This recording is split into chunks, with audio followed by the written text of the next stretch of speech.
Welcome back, ladies and gentlemen. You are watching your operational briefing for April 7th, 2026, and tonight the pressure is building on two fronts simultaneously. On the ground in Ukraine, Ry Alexandrivka is entering its assault phase. The encirclement is set. The fire is intensifying. On the Zaporizhzhia direction, Kupiansk's supply route is 500 meters from being cut. Verkhnya Tersa is 10 to 15% in grey zone, and the outer defensive ring of Orikhiv is coming apart piece by piece. In the Middle East, Trump's ultimatum expires tonight. Iran has shut down all communication channels. Coalition strikes are already hitting Karg Island. The Bushehr nuclear plant is 60 kilometers away, and 3 missiles have been placed on alert at Kapustin Yar. It is going to be a long night. Let us get into it. In the night of April 7th, the Ukrainian side deployed approximately 190 drones in 4 waves, striking primarily against southern regions of Russia. The documented effectiveness of this strike is low. Almost no footage of consequences has been published, which indirectly indicates effective Russian air defense performance.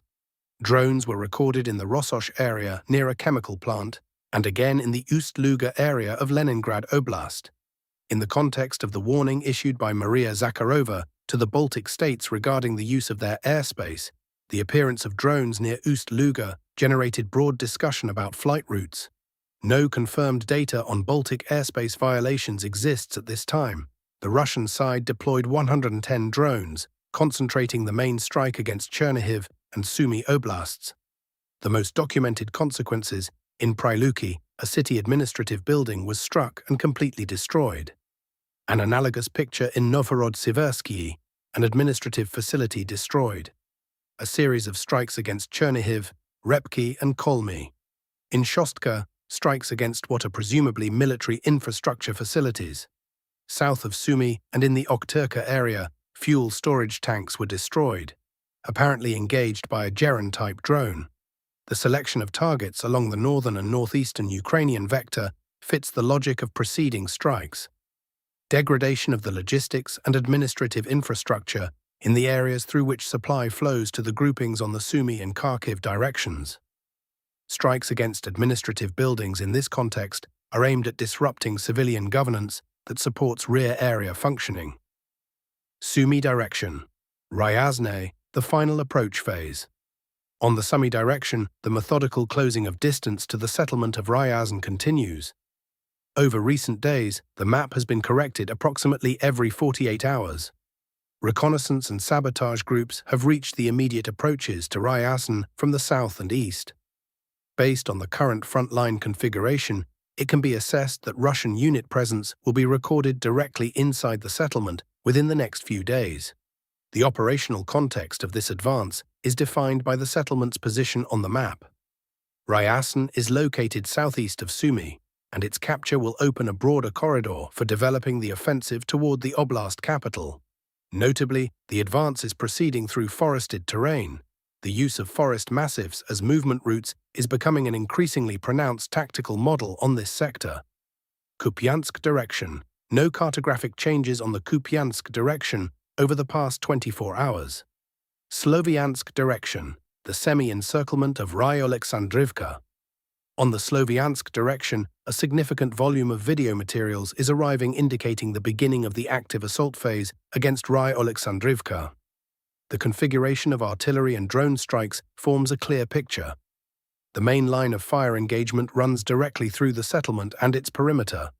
This is a classic indicator of transition from the infiltration phase to the direct assault phase.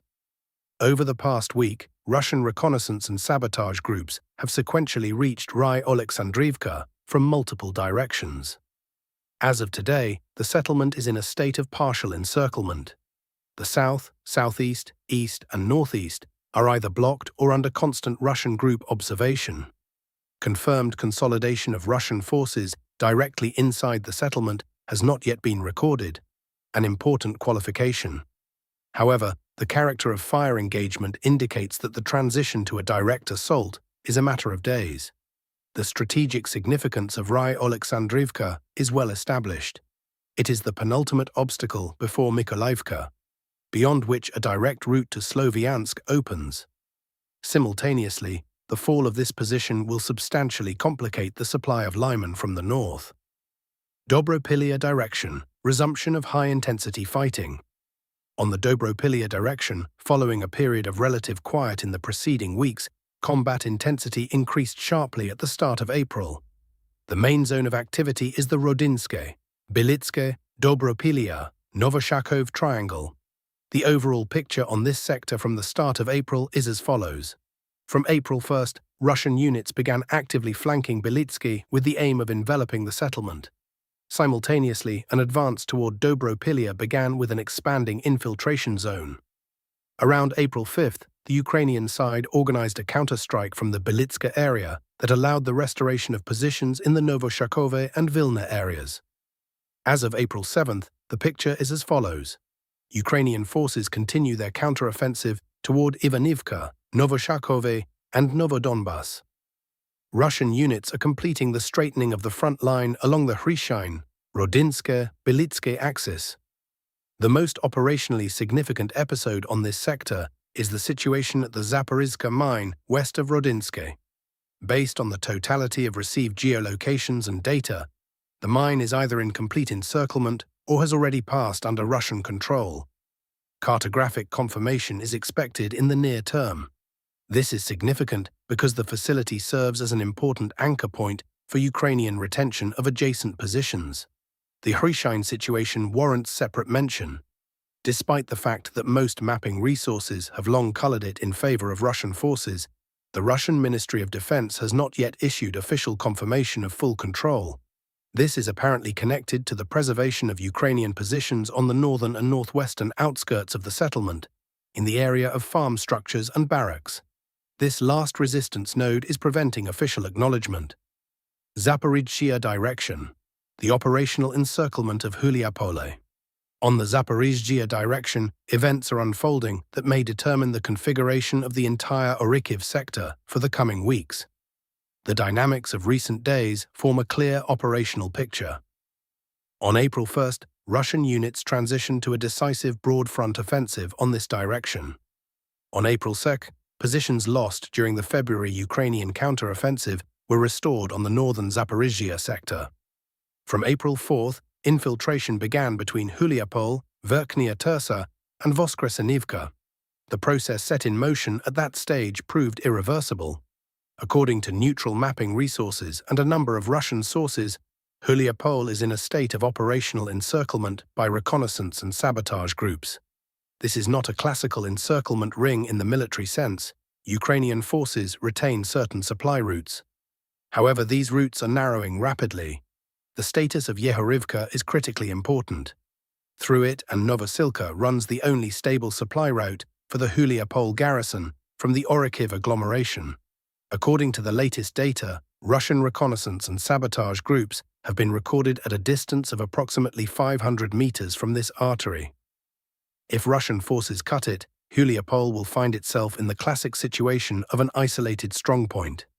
Between Huliapole and Orikhiv, only 3 settlements remain: Huliapole, Novosilka, and Chervona Krynytsia, and only then does the agglomeration begin. However, the pace of events indicates that these positions may become the subject of fighting considerably sooner than appeared possible just 2 weeks ago. The situation in Verkhnya Tersa is developing along an analogous scheme, but with an even greater degree of encirclement. Russian sabotage groups have been recorded south, southwest, north, and northwest of the settlement. Presence is being recorded already on the approaches to Kopani, Dolinka, and Rivne. By assessment, 10 to 15% of Verkhnya Tersa's territory is in grey zone, or Russian group activity zone. Fighting for the settlement may conclude in the near term. In Voskresenivka, the situation is somewhat less critical, but the vector is identical. Approximately 5% of the territory is in grey zone. Russian groups are recorded at several points. The Ukrainian side continues attempts to hold positions, striking Russian forward positions. Strategic conclusion: the loss of Huliapole, Novosilka, Verkhnya Tersa, and Voskresenivka forms a chain of events under which the prolonged retention of Orikhiv becomes strategically problematic. These settlements constitute the outer protective perimeter of the Orikhiv agglomeration. Their sequential capture is precisely what the East grouping has been methodically working toward over the course of recent months. The Middle East. The crisis dimension. The Middle Eastern situation on April 7th entered a phase of maximum tension, directly affecting the overall geopolitical landscape. The ultimatum and its consequences. The US president set the final deadline at 20 on Tuesday, Washington time, 2 to 4 a.m. on April 8th, by Central European time. Iran not only rejected the ultimatum, but closed all negotiating channels, with the American side following Trump's public statements about the fate of the Persian civilization. According to available data, the coalition has already begun strikes against military infrastructure on Karg Island. The Bushehr nuclear power plant is located approximately 60 kilometers from the island. Iran responded with strikes against a major oil refinery in the Al Jubail area of Saudi Arabia. Satellite imagery records large-scale thermal anomalies in this area. Bahrain preemptively closed the King Fahd Causeway, connecting the island to Saudi Arabia. Pakistan issued a statement about its allied obligations to Riyadh, a potential new participant in the conflict's coalition. Strikes against Iran continue around the clock. Airports, energy facilities, bridges. The Hashtrud Bridge in northwestern Iran has been destroyed. The Oreshnik system and its significance. Today, several sources report the placement on combat alert status of 3 missiles at the Kapustin Yar test range, 2 of which are identified as Oreshnik. The class of the third missile has not been established. The analytical assessment of this fact does not imply a straightforward conclusion about preparation for a strike against Ukraine. The more likely explanation: the alert status was introduced in the context of the rapidly escalating Middle Eastern situation, where unpredictable scenarios are possible that affect Russian interests and citizens, particularly in the area of the Bushehr nuclear power plant. Consolidated assessment.